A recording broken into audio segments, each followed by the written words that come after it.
The air in the Branton, Tennessee house was stale with the scent of lilies and old paper, a smell Martin Shaw associated with endings. He stood in the foyer of his father's home, a place he hadn't set foot in for nearly a decade, and watched his older sisters, Carol and Susan, move with the brittle efficiency of people clearing out a storage unit. They did not look at him. They did not look at his daughter, Lily, who stood beside him with her arms crossed, her teenage defiance a thin shield against the raw grief of the last 48 hours. Ajax, his German shepherd, sat at his feet, the dog's massive head resting on Martin's boot, his amber eyes tracking every movement with a low, watchful stillness. The dog had been with him since Kandahar, a silent, four-legged witness to the breaking and remaking of Martin Shaw, Navy SEAL, retired.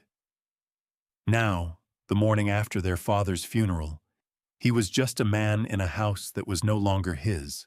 Carol, the eldest, finally turned, a sheaf of papers in her hand. Her face was a mask of strained sympathy that didn't reach her eyes. "Martin," she began, the word clipped. "We've been over this. Dad's final will was notarized 2 weeks ago. It's all very clear. The house, the accounts, it's all settled." Susan, ever the echo, nodded from the living room doorway. He wanted to make sure things were taken care of without any fuss. You know how he was. Practical. Martin looked from one to the other. He saw the same rehearsed lines, the same averted gazes. He had run out of road. After the service, after the divorce that had taken everything but his truck and his dog, after the contract work dried up, he had come home thinking there might be a place to land, just for a little while. For Lily. He had a few $1,000s to his name and the clothes in his duffel bag.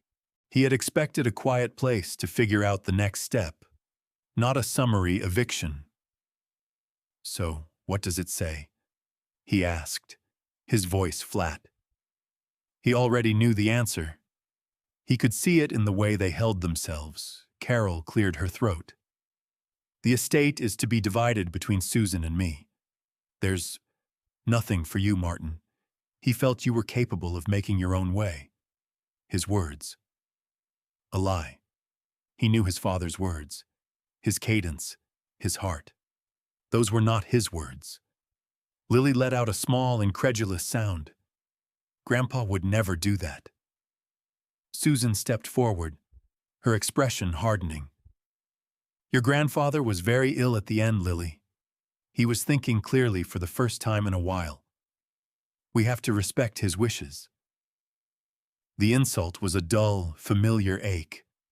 They had always used his service, the things he'd seen and done, as a shorthand for instability. The quiet man who came back from the war was not the brother they knew, and so they had decided he was broken. Ajax let out a low growl, a rumble that vibrated up through Martin's leg.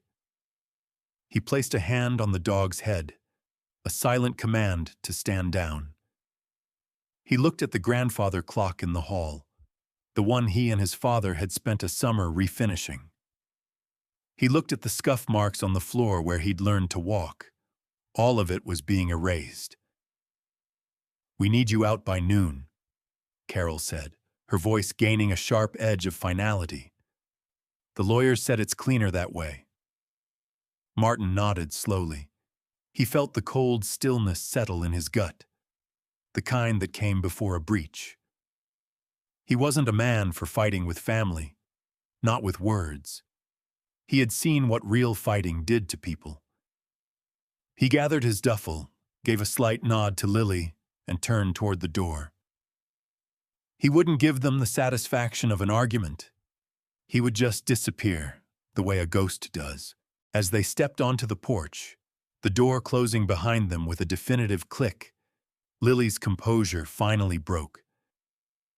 "They can't do that, Dad. They can't just throw us out."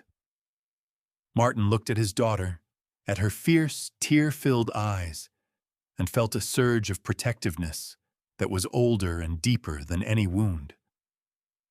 "They just did," he said. He slung the bag into the bed of his old Ford F-150, the truck's engine turning over with a familiar groan. Ajax hopped into the passenger seat, and Lily climbed in beside him, leaning her head against the cool glass of the window. They drove away from the only home he had ever truly known, the silence in the cab as heavy as the humid Tennessee air. He had no plan. He had no destination. There was only the road ahead and the single burning thought that his father, the man who taught him what honor meant, had been stolen from him twice, once by death and again by his own blood. They ended up at the Sleepy Hollow Motel on the edge of town, a place with a flickering neon sign and the persistent smell of damp carpet. For $70 a night, they got 2 double beds, a television that showed 3 fuzzy channels, and a window that looked out onto the parking lot. It was a step up from the truck, but not by much. Martin paid for a week in cash, the wad of bills in his pocket feeling thinner with every transaction. While Lily tried to find a Wi-Fi signal to tell her friends she was okay. Martin took Ajax for a walk around the property. The dog stayed close, his body a solid, reassuring presence against Martin's leg. Ajax had dragged him from the wreckage of a collapsed building in Fallujah, his teeth clamped onto the collar of Martin's body armor, and he had been grounding him ever since.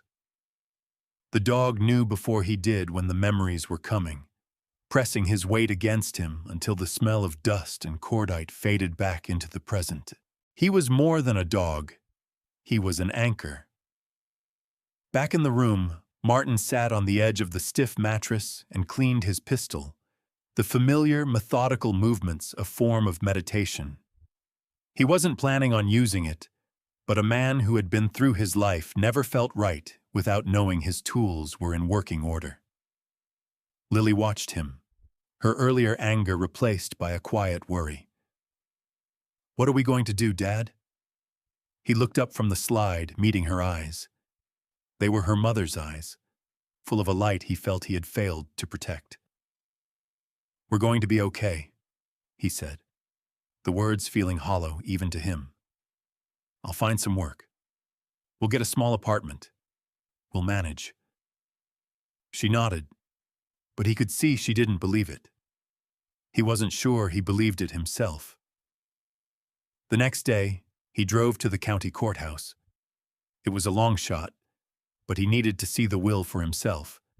He needed to see the signature, to read the words that disinherited him. He walked into the records office, a small, dusty room lined with shelves of heavy binders. A woman with a tower of white hair and thick glasses looked up from her desk. Her nameplate read, "Betty Gable, County Clerk." "Can I help you?" she asked, her voice raspy. "I'd like to see a copy of the last will and testament for Arthur Shaw," Martin said.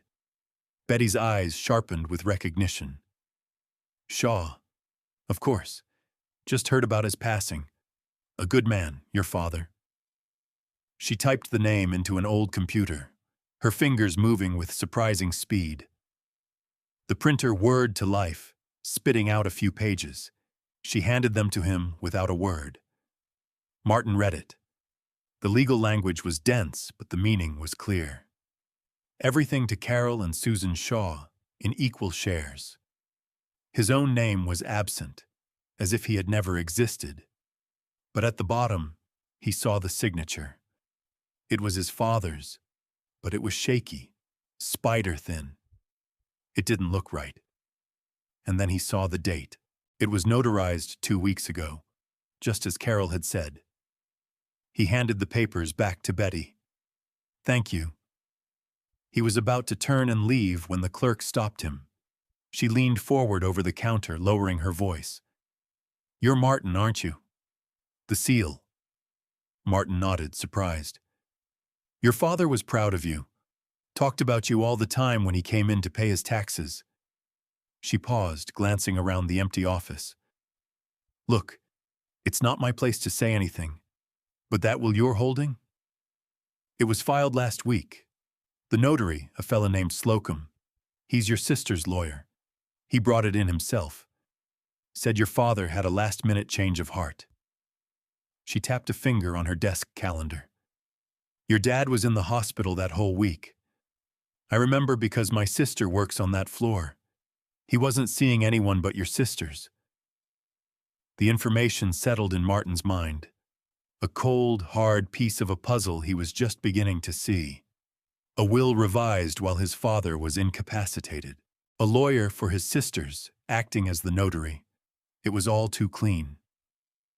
Is there an older will on file? Martin asked. Betty shook her head. If there was, this one supersedes it. It's the only one that matters now, legally speaking. She gave him a look of genuine sympathy. I'm sorry, son. It stinks to high heaven, but it's all ironclad on paper. Martin thanked her and walked out into the sunlight, the courthouse doors closing behind him. Betty hadn't given him a weapon, but she had given him a target. The will wasn't just unjust, it was a fraud.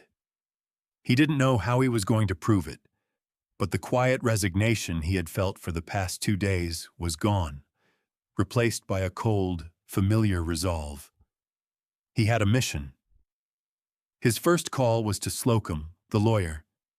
He found the number online and dialed it from the motel parking lot, leaning against the fender of his truck. A slick, confident voice answered on the second ring.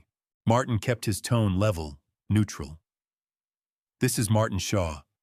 I have some questions about my father's will. There was a brief pause on the other end. Mr. Shaw, my condolences.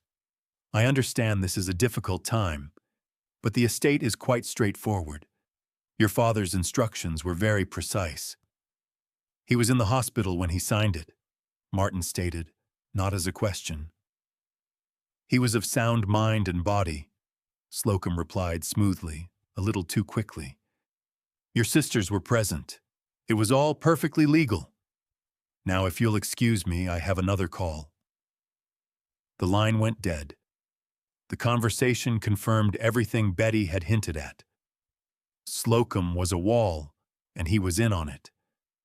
Martin knew he couldn't go through the front door. He needed another way in. He called Carol. I left something at the house, he said, the lie tasting like ash. A toolkit. It was a gift from Dad. I need to get it. Martin, the house is being prepared for sale, she said, her voice tight with irritation. We have an appraiser coming tomorrow. You can't just... 1 hour, Carol, he cut in, his voice dropping into a register he hadn't used in years, the one that left no room for negotiation. I'll be in and out. I just want the tools. He could hear her thinking, weighing the risk of him being there against the risk of refusing. A flat refusal would look suspicious. Fine, she snapped. 1 hour, tomorrow at 10. Susan and I will be there. Martin hung up. He had his window. That night, sleep wouldn't come. He lay awake, listening to the hum of the motel's ice machine and the sound of Lily's quiet breathing from the other bed. He kept seeing his father's face, not as he was at the end, frail and tired, but as he had been years ago, strong and steady, teaching him how to read a compass, how to tie a bowline, how to be a man of his word. His father had not been a complicated man, but his integrity had been absolute. He would never have cut one of his children out, no matter the distance between them. The idea was a betrayal of everything the man had stood for. Ajax, sensing his restlessness, padded over from the foot of Lily's bed and nudged his head under Martin's hand. Martin stroked the dog's ears, the familiar texture calming his racing thoughts. What do you think, boy? He whispered. Am I crazy? The dog just looked at him with those intelligent, knowing eyes, as if to say he already knew the answer. The next morning, he pulled up to the house at precisely 10 o'clock. Carol's sedan and Susan's SUV were already in the driveway. They were waiting for him on the porch, their arms crossed, a pair of self-appointed guards. "The clock is ticking, Martin," Carol said as he walked up the steps. He ignored her, walking past them and into the house. Ajax was at his heel, his nails clicking on the hardwood floor. The house already felt different, colder. Boxes were stacked in the corners, and white sheets were draped over some of the furniture. It was being dismantled, its soul packed away. "I need to check the cellar," he said, heading for the door at the back of the kitchen. "The tools are probably down there." Susan blocked his way. "There's nothing down there but junk. I'm sure your tools aren't—" "I'll look anyway," he said, his gaze steady until she reluctantly stepped aside. He opened the door, revealing a set of steep wooden stairs leading down into the darkness. He flicked a switch, and a single bare bulb illuminated the stone-walled cellar. It smelled of damp earth and sawdust. He started down the steps, Ajax right behind him. The cellar was just as he remembered it. Shelves of dusty canning jars, old furniture under tarps, his father's workbench in the far corner. He made a show of looking for the non-existent toolkit, running his hands over the old saws and hammers. His sisters stood at the top of the stairs, their impatience a palpable force. It was then that Ajax began to act strangely. The dog, usually glued to Martin's side, moved to the center of the cellar. He stopped over the concrete floor, his body rigid, his nose pressed to a spot near the old furnace. A low growl started in his chest. "Ajax, come on," Martin called quietly. The dog didn't move. He began to whine, a high, insistent sound, and then he started pawing at the concrete, his claws scraping uselessly against the hard surface. "What is with that dog?" Carol called down, her voice sharp. "Get him out of there! He's going to make a mess!"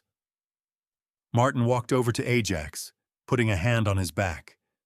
The dog was trembling with intensity, his focus absolute.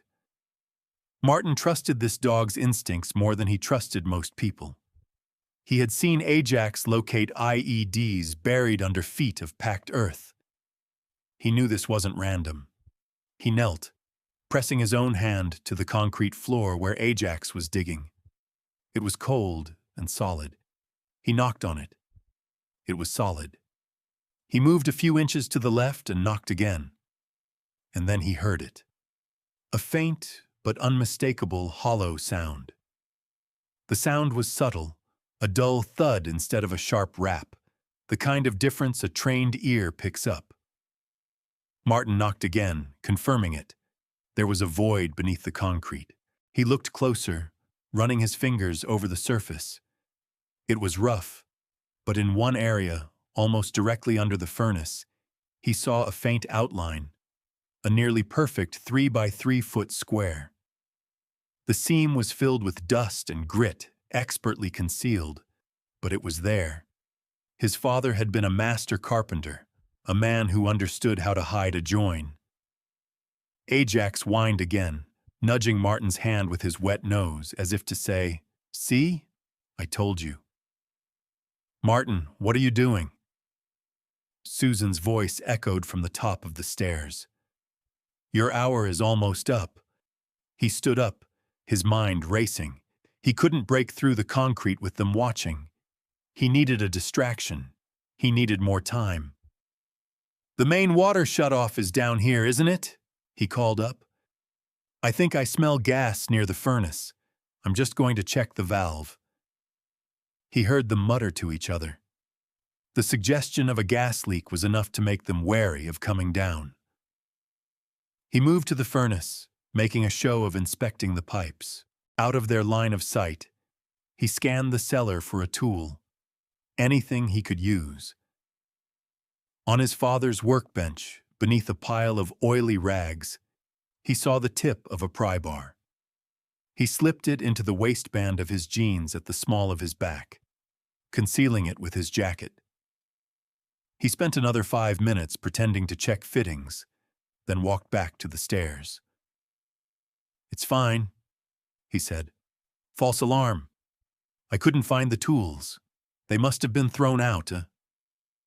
He walked up the stairs, Ajax following reluctantly, the dog casting one last look back at the spot on the floor. In the kitchen, Carol was tapping her foot, her arms crossed. "We're done here, then." "We are," Martin agreed. He walked toward the front door, his movements calm and deliberate. He didn't have what he came for, but now he knew where it was. He just needed a way to get back in. He spent the rest of the day planning. He knew the appraiser was coming in the morning, which meant his sisters wouldn't be at the house. He also knew the old cellar had a small ground-level window at the back of the house, usually hidden by a thick forsythia bush. It was a long shot, but it was the only one he had. That night, he put Lily to bed and sat outside the motel room, Ajax at his feet. The dog seemed to sense the shift in him, the quiet tension that had settled over him. This was familiar territory, a mission with a clear objective and a high risk. It felt more natural to him than making small talk at a funeral. At 3 a.m, when the world was dark and quiet, he left. He drove his truck to a side street 2 blocks from his father's house and parked it. He had a small go bag in the cab, the pry bar, a heavy-duty flashlight, a pair of gloves, and a small sledgehammer. He moved through the sleeping neighborhood with a practiced silence, Ajax trotting at his side, a dark shadow in the deeper shadows of the night. The house was a silhouette against the moonless sky. He circled to the back, the grass wet with dew under his boots. He found the forsythia bush and pushed the branches aside. The window was there, just as he remembered, its frame old and rotten. He used the pry bar, and with a soft splintering sound, the frame gave way. The opening was small, but big enough for him to squeeze through. He helped Ajax through first, the dog landing silently on the dirt floor of the cellar. Then he slid through himself, his heart pounding not with fear, but with a cold, focused adrenaline. He was in. He switched on his flashlight, the beam cutting through the oppressive darkness. He went straight to the spot by the furnace. He laid the flashlight on the floor, angling the beam across the concrete. Now, without his sister's impatient presence, he could see the seam clearly.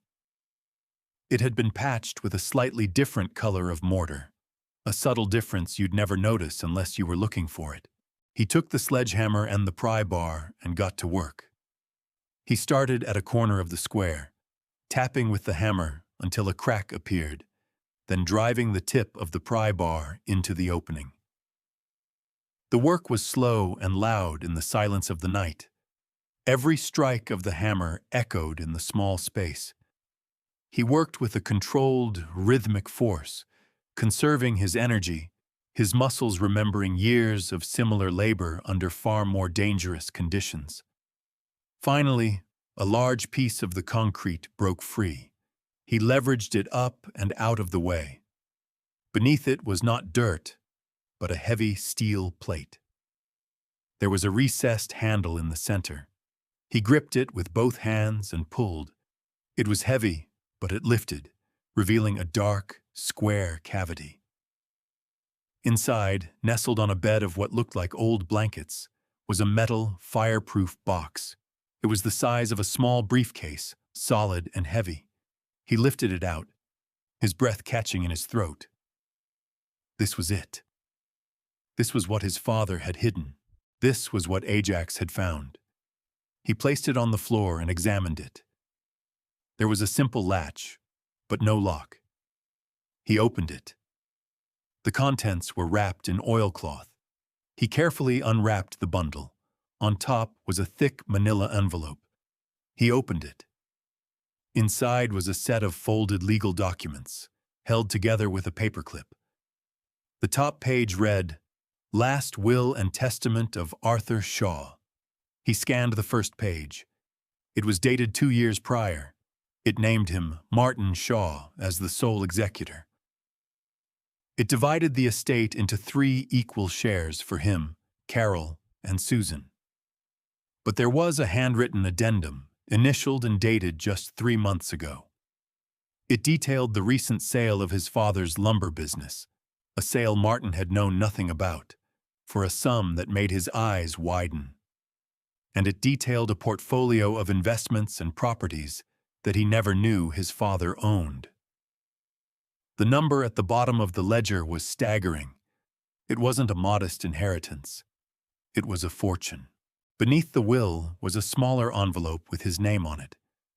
He opened it and pulled out a letter, written in his father's familiar, strong handwriting. "Martin," it began, "if you are reading this, it means I am gone, and it means you trusted your gut, or your dog, more than you trusted your sisters. I am sorry for that. The greed in them. It grew when I got sick. They brought their lawyer, Slocum, around. They started talking about power of attorney, about simplifying the estate. I saw where it was going. I knew they would try to cut you out.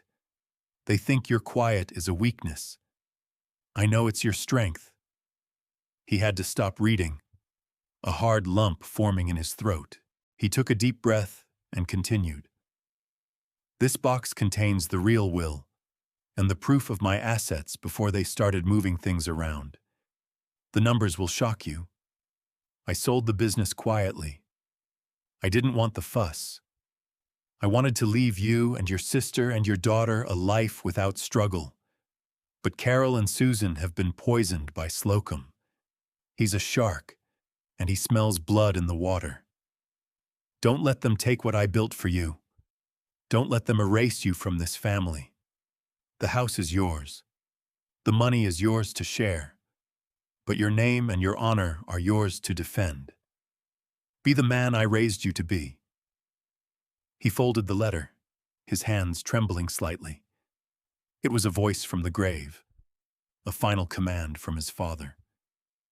It was validation. It was a weapon. He packed the documents and the letter back into the box, closed the lid, and stood up. He had what he came for. As he turned to leave, the beam of his flashlight caught something else at the bottom of the cavity.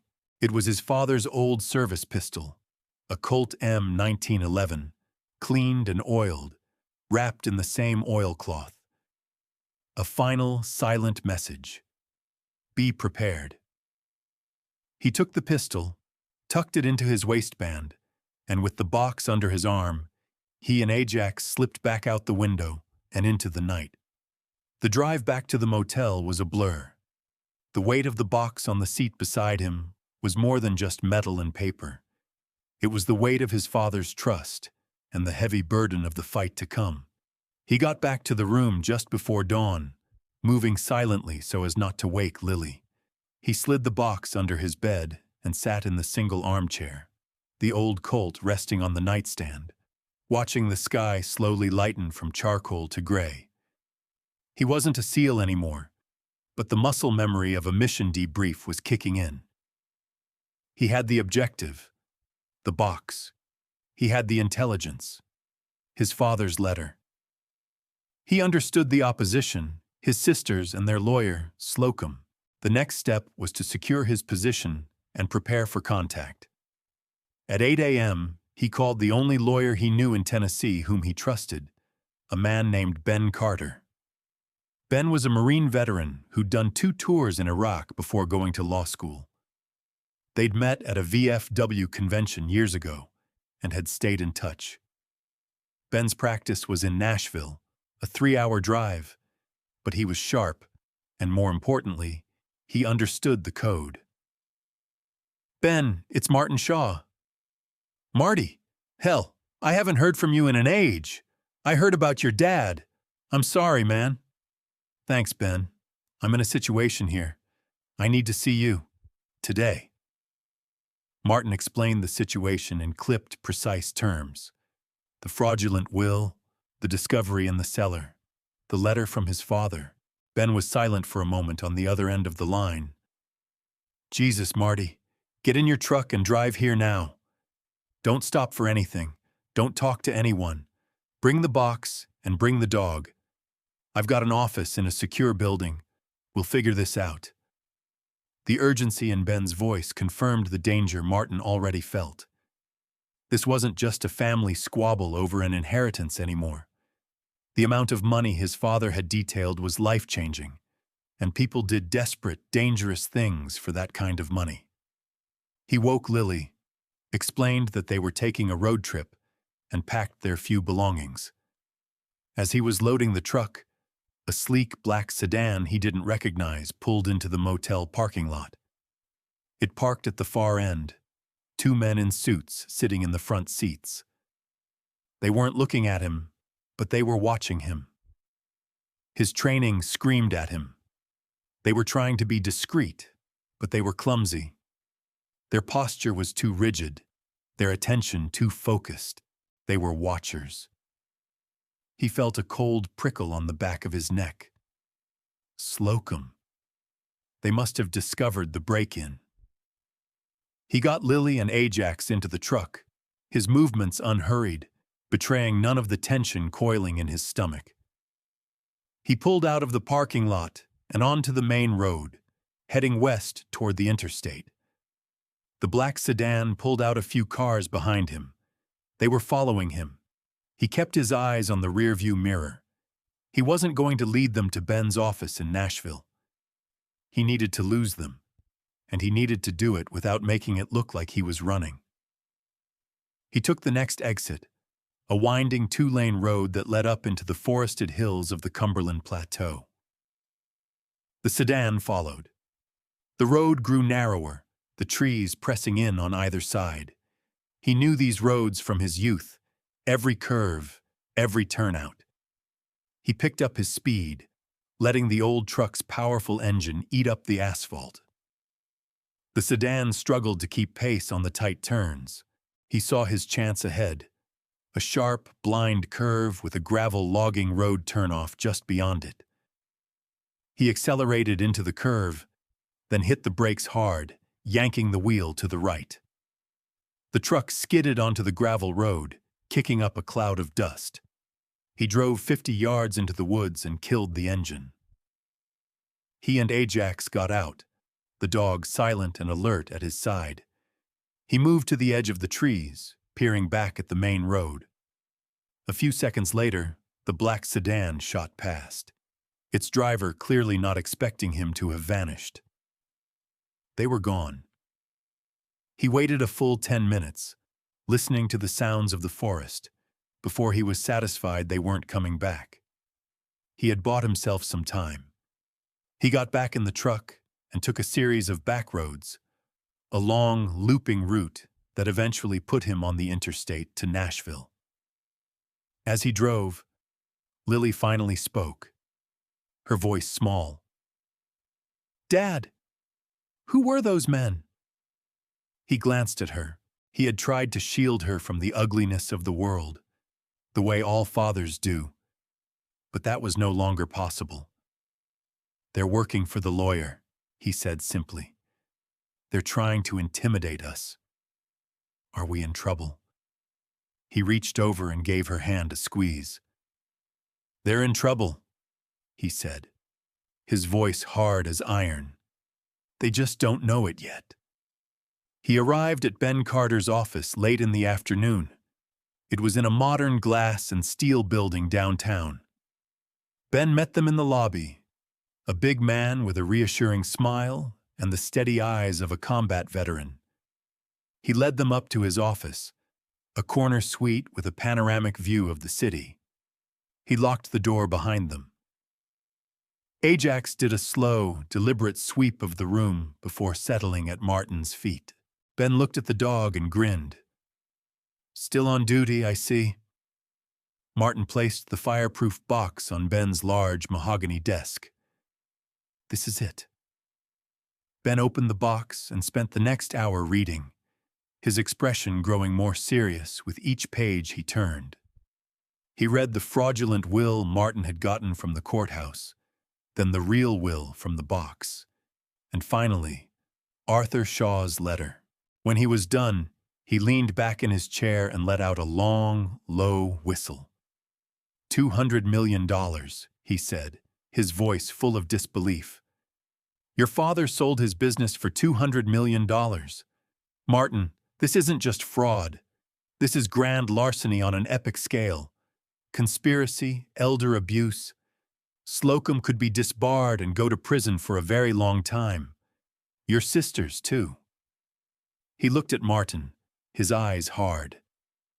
Those men following you? Slocum is panicking. He knows you have this. He doesn't know what's in it, but he knows it can destroy him. He's not going to let you walk into a courtroom with it. Ben stood up and began to pace. Okay. First, we make copies. Digital scans, notarized physical copies stored in my firm's vault, and another set with a trusted third party. The original goes into a safe deposit box under a corporate name. Slocum can't get what he can't find. Second, we file an emergency injunction to freeze all of your father's assets. Carol and Susan won't be able to touch another dime.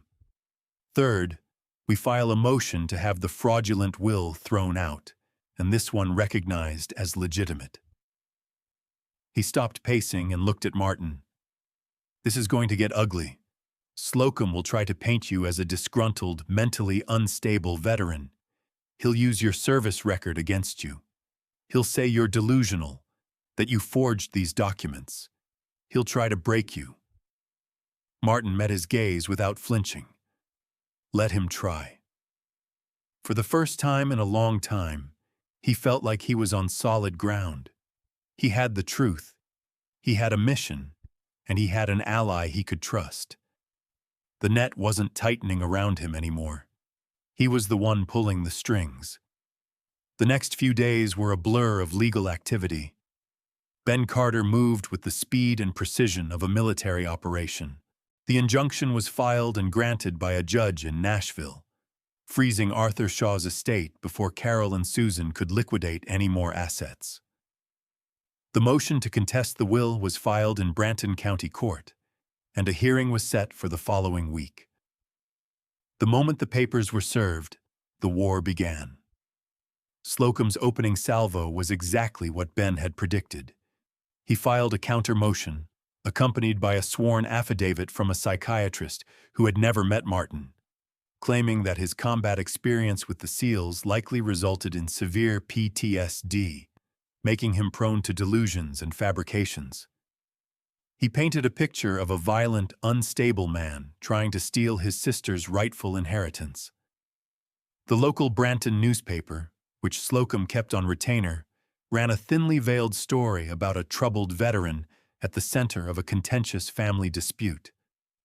Martin's phone started ringing with calls from reporters. He ignored them. He, Lily, and Ajax were holed up in a residential hotel in Nashville that Ben had arranged, a place with good security and anonymous hallways. He knew Slocum was trying to bait him, to get him to react angrily, to give them ammunition. He refused to play their game. He stayed quiet, followed Ben's instructions, and focused on Lily. He could see the strain on her, the fear behind her brave face. One evening, as they were eating takeout in their small suite, she looked up from her phone. "Some kids from my school are texting me," she said quietly. "They saw the article online. They're asking if you're crazy." Martin put down his fork. He felt a surge of cold anger, not for himself, but for her. They were using his daughter to get to him. "What did you tell them?" he asked. She shrugged, trying to look indifferent. "I told them to screw themselves. I told them my dad is a hero." He reached across the table and took her hand. "That's my girl. Look, what they're saying isn't true, and it has nothing to do with you. It's just noise. It's a tactic to make us quit. We're not going to quit." He saw her chin lift, a familiar stubbornness in her jaw that reminded him so much of her grandfather. "I know, Dad." The intimidation escalated. One night, Martin took Ajax for his late-night walk around the hotel grounds. As he rounded a corner, a car screeched to a halt beside him. Two large men got out. They weren't the same men from the motel, but they had the same hard, empty look. "Martin Shaw," the driver said. It wasn't a question. "Mr. Slocum would like his property back. The box you took. Give it to us and you and your daughter can walk away. Nobody gets hurt." Ajax moved to stand in front of Martin, a low, menacing growl rumbling in his chest. The dog was perfectly still, a coiled spring of muscle and teeth. Martin put a hand on his collar, not to restrain him, but to steady him. "You're on the wrong side of this," Martin said, his voice calm. "Walk away now." The second man took a step forward. "We're not asking." In that instant, Martin's world narrowed. He saw the man's weight shift, the slight dip of his shoulder that telegraphed a punch. Before the man's fist was halfway to its target, Martin moved. It was pure muscle memory, a fluid sequence of motion honed over thousands of hours of training. He parried the punch, stepped inside the man's reach, and delivered a precise, disabling strike to his throat. The man crumpled to the ground, gagging. The driver, stunned by the speed of it, reached inside his jacket. Ajax exploded forward. The dog launched himself at the man, hitting him in the chest with the force of a battering ram. The man went down hard, the air driven from his lungs. Ajax stood over him, his teeth bared, his growl a promise of violence. Martin stood over the first man, who was still gasping for air. "Tell Slocum it's over," he said, his voice quiet and deadly. "Tell him I'm coming for him." He pulled Ajax back, and the two men scrambled to their feet and fled to their car. Martin watched them go, his heart pounding with adrenaline. The fight was no longer just in the courtroom. It had come for him, and he had met it head-on. He knew this was just the beginning. Slocum was a cornered animal now, and he would only get more desperate, more dangerous. The final piece of the puzzle came from Betty, the county clerk. She called Ben's office, her voice hushed and nervous. She had been looking through old property deeds, just on a hunch. She found something. 20 years ago, Arthur Shaw and two other local businessmen had purchased a large tract of undeveloped land on the river. The other two men had died in a boating accident a year later, a tragedy that was ruled an accident at the time. Their shares of the property had been bought out for a pittance by a holding company owned by a young, ambitious lawyer named Franklin Slocum. Betty had found the original partnership agreement tucked away in a misfiled folder. It stipulated that if any partner died, their shares would pass to their heirs, not be sold. Slocum had used forged documents to steal the land from the grieving families. His father, Martin realized, must have found out. That was the real reason Slocum was so desperate. The will wasn't just about hiding the theft of an inheritance. It was about hiding a crime that could lead to a murder investigation. His father's last letter took on a new, chilling meaning. "He's a shark, and he smells blood in the water." His father hadn't just been talking about money. The night before the court hearing, the stand came to them. They were no longer at the hotel. Ben, sensing the escalating danger, had moved them to a safe house he owned, a small, isolated cabin on a lake an hour outside of Nashville. It was supposed to be a place where they could lie low until the hearing. But Slocum was out of legal moves and running out of time. He had sent his men once, and they had failed. This time, he wouldn't make the same mistake. Martin was sitting on the porch, cleaning the Colt M1911 his father had left him, when Ajax suddenly stood up, a low growl starting deep in his chest. The dog's hackles were raised, and he stared intently into the dark woods that surrounded the cabin. Martin went still, listening. He heard it a moment later, the soft crunch of leaves, the snap of a twig. It wasn't an animal. It was more than one person trying to be quiet, but failing. He moved quickly and silently back into the cabin, shutting and locking the door. "Lily, get in the bathroom and lock the door. Stay down, away from the window." Lily's eyes were wide with fear, but she didn't argue. She scrambled into the small bathroom, and he heard the click of the lock. He grabbed his phone and sent a one-word text to Ben. "Contact."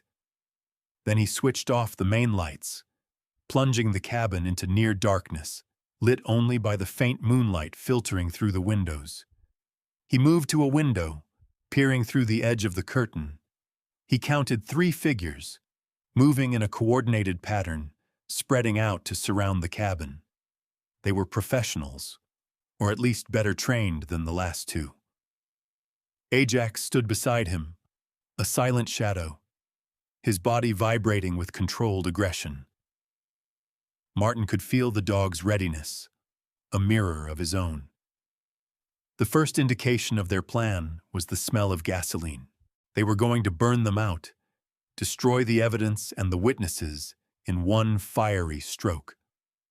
A Molotov cocktail shattered against the front of the cabin, and flames erupted, licking up the dry wooden walls. Martin knew he couldn't stay inside. He moved to the back door, the Colt held ready in a 2-handed grip. He took a deep breath, kicked the door open, and moved out into the darkness. One of the men was standing near the back corner of the cabin, silhouetted by the growing fire. He turned, surprised by the sudden movement. Martin didn't hesitate. He fired twice, the sound of the shots shockingly loud in the night air. The man went down, the other 2 opened fire, their muzzle flashes giving away their positions. Bullets tore through the thin walls of the cabin. Martin dropped to the ground, rolling behind a thick oak tree for cover. Ajax was beside him, barking furiously, a distraction and a challenge. "Ajax, watch my back!" he commanded. A figure broke from the trees, running toward the side of the house, trying to get a better angle. Martin leaned out from behind the tree and fired again. The man cried out and fell. The third man was smarter. He stayed in the darkness, circling around. Martin knew he was the most dangerous. The fire was spreading, smoke filling the air. He could hear Lily coughing inside. He had to end this. He risked a glance around the tree. A bullet splintered the bark right next to his head, sending sharp shards into his cheek. He ducked back, a thin line of blood trickling down his face. He was pinned down. Suddenly, Ajax launched himself from behind the tree, a blur of black fur charging into the darkness in the direction of the last gunman. Martin heard a shout of surprise, a gunshot, and then a pained yelp from Ajax. A wave of ice and fire went through Martin. He surged out from behind the tree, his grief and rage channeled into a single point of focus. He saw the last man struggling to get the dog off his arm. Martin raised the Colt and fired his last 2 rounds. The man collapsed. Silence. The only sound was the roar of the fire and the whimpering of his dog. Martin ran to Ajax. The dog was on the ground, a dark stain spreading on the fur of his shoulder. He was alive, but he was hurt badly. Martin knelt, pressing his hand against the wound. "Hang on, boy, just hang on." He could hear sirens in the distance. Ben had gotten his message. He scooped the massive dog into his arms, his own exhaustion forgotten. He carried Ajax away from the burning cabin, toward the approaching sound of help. Lily came running out, her face smudged with soot, and wrapped her arms around him. He stood there, holding his daughter with one arm and his wounded dog in the other, watching the flames consume the last of Slocum's desperate plan. He had survived. They had survived, but the cost of loyalty had been paid in blood, and it was a price he would never forget. The aftermath was swift and decisive. The evidence of the attack at the cabin was undeniable.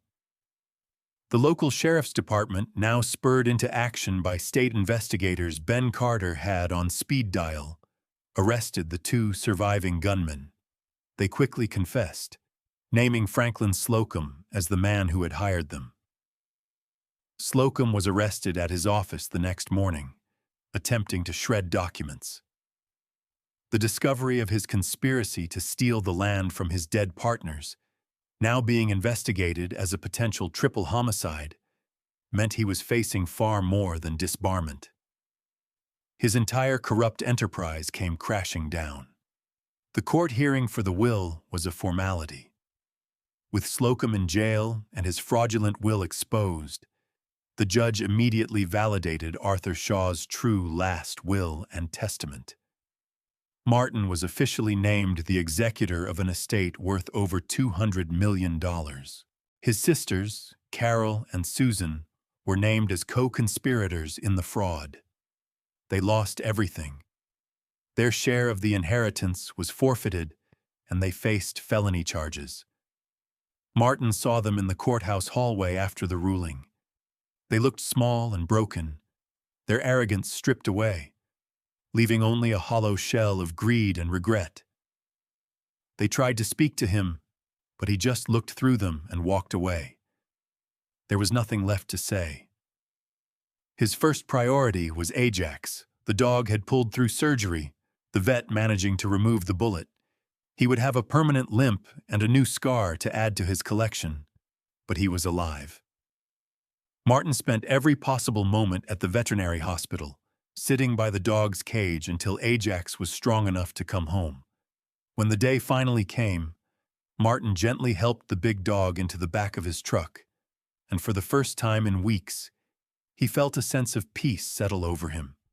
He drove back to Branton.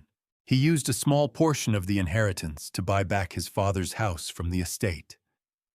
He walked through the empty rooms, the scent of lilies and stale grief replaced by the smell of fresh paint and new beginnings. He and Lily worked together, clearing out the boxes, uncovering the old furniture, and slowly, piece by piece, turning it back into a home. He found the old grandfather clock in the hall had stopped. He wound it carefully, and the steady, familiar tick-tock filled the house once more, a comforting, rhythmic heartbeat. One afternoon, he was in the cellar, patching the hole in the concrete floor, making it solid again. He ran his hand over the new cement, thinking of the letter. Be the man I raised you to be. He knew what he had to do. He wasn't a man who needed a vast fortune. He needed purpose. He used the bulk of the estate to establish the Arthur Shaw Foundation, a charitable trust dedicated to two things his father had valued: providing scholarships for trade schools and funding for veterans support services, specifically those providing service dogs to wounded warriors. Ben Carter agreed to sit on the board, and together they began to turn the money into a legacy that would honor the quiet, honorable man who had built it all. Lily thrived. Freed from the instability and worry, she blossomed.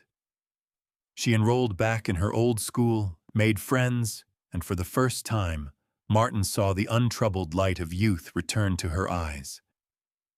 She started volunteering at the local animal shelter, her experience with Ajax having sparked a deep love for animals in need. He stood on the porch one evening, watching the sunset paint the Tennessee sky in shades of orange and purple. Lily was on the lawn, throwing a soft frisbee for Ajax, who limped after it with a happy, determined gait. Martin thought back to the day he had arrived, a man with nothing but a truck, a dog, and a daughter, feeling like he had run out of road. He had come to his father's house expecting to find a temporary shelter, a place to disappear for a while. Instead, he had found a mission. He had found justice for his father. He had found a future for his daughter. And he had found his own way back from the brink. The place he had been thrown out of had become the place that saved him. He had been forced to fight, not in a foreign desert for reasons that had become blurred over time, but here, at home, for the things that truly mattered. For family, for honor, for the quiet truth buried under a concrete floor. Ajax limped back to the porch and rested his great head on Martin's knee, and Martin knew, with a certainty that settled deep in his bones, that he was finally home. This was the end of one road and the beginning of another. The silence in the house was no longer the heavy, oppressive silence of grief and betrayal, but the comfortable, living silence of home. Martin found a rhythm in the quiet days. He managed the foundation's business from his father's old study, the work giving him a structure and a purpose that had been missing for years. He wasn't a soldier anymore, but he was still serving. He spoke to Lily's mother for the first time in years. The conversation was stilted at first, full of unspoken hurts. But when he told her about the foundation, about Lily's happiness, he heard the ice in her voice begin to thaw. There was no talk of reconciliation, but a bridge had been built. A path for Lily to have both her parents back in her life. The town of Branton, which had at first whispered about the troubled veteran, now saw the truth. They saw the scholarships being awarded to local kids, the support flowing to the local VFW post, the quiet dignity of the man who had refused to be broken. He became not Martin Shaw, the outcast, but Mr. Shaw, the man who had honored his father's name. Betty Gable from the county clerk's office was the first recipient of the foundation's Citizen of the Year award, a small gesture of thanks for her courage. He presented it to her himself at a town hall meeting, and in her quiet acceptance speech, she spoke of the importance of doing the right thing, even when it's hard. It was a message that resonated through the community. The real change, however, was in him. The hypervigilance of the soldier remained, but it was softer now. He still scanned rooms when he entered them, but he was looking for friends, not threats. He still woke in the night sometimes, the ghost of cordite in his nostrils, but now the steady weight of Ajax sleeping on the rug beside his bed was enough to ground him, to pull him back to the safety of the present. The dog was his anchor, his living, breathing reminder of loyalty that had been tested by fire and bullets, and had never wavered. One Saturday, he and Lily and Ajax drove up into the mountains, to a spot his father used to take him fishing. They didn't fish. They just sat by the clear, cold stream, listening to the water rush over the rocks. "Are you happy, Dad?" Lily asked, breaking the comfortable silence. He looked at his daughter, at the young woman she was becoming, strong, compassionate, and brave. He looked at his dog, old and scarred but content, dozing in a patch of sunlight. He thought of the letter, of his father's final words, and the long, hard road it had taken to fulfill them. "Yeah," he said, the word feeling more true than it had in 20 years. "I am." He had come back to Branton for a funeral, expecting to leave with nothing but dust on his boots. He had been thrown out, disinherited, and hunted, but a dog's loyalty and a father's hidden truth had given him back not just a home and a fortune, but himself. The quiet man had found his voice, not in shouting, but in the steadfast defense of what was right. the soldier had found his peace, not in forgetting the war, but in winning the one that mattered most. And as the sun set behind the Tennessee hills, Martin Shaw knew his watch was finally over. He was just a father and a dog owner and a son who had done his duty. And it was more than enough.